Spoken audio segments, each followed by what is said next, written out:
wrist pain while you're doing push-ups. So one of the first things to check out is posture. So if we have bad posture, so here's an example of a bad position in push-ups. Let's say I'm at the bottom and my elbows kick forward. So instead of being back here, they press forward. Now this even hurts my wrists. And you can see in that forward movement position, it bends the wrist a lot more. And so you get a lot more wrist bend as you're doing that. And then the pressure of your body on top of that bend is going to create some pain. So sometimes I talk about, trying to decrease how many wrinkles you have at your wrist so you're not bending it quite as far. But one of the things that does that is shrugging the shoulders away from the ears. So when I'm down here at the bottom, instead of having my elbows pinned up to the sides, I squeeze my elbows by my sides just a tiny bit more, and then squeezing by the sides sets up more of the pressure through the heel of my hand and less through the fingers of my hand. So I'm not putting as much pressure on that part, and it takes a lot of that hurt away. Because even this way, that hurts me.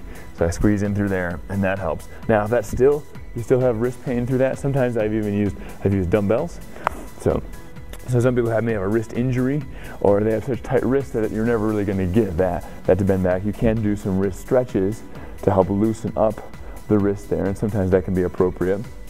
But if it's not going to get any looser, or you just can't stand that feeling, and if it hurts, you probably shouldn't be doing it anyway. But if you do this way, if you go up on the dumbbells there, you can point your knuckles towards the ground as you're doing that, and now my wrist has no wrinkles. There's no wrinkles as I'm doing that, and I can do a push-up right in there. All right.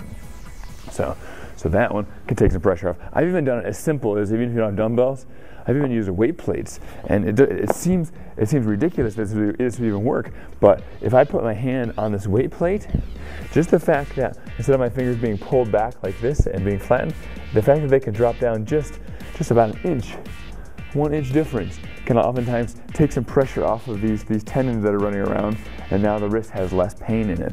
So just simple as that, or even used a bench before and let somebody wrap their hands over the top as they're doing that. So those are some ideas on how to decrease that wrist pain, because if you're having pain in a joint while you're exercising, that's no good. It's no good, so you got to find a way to work around that. So a lot of times it's posture related, sometimes you got to find a different way. So hopefully that helps some of you that are having some of those wrist pains. I hope you enjoy this video and check out some more. All right, this is Jeremy Bierna saying have fun, be safe.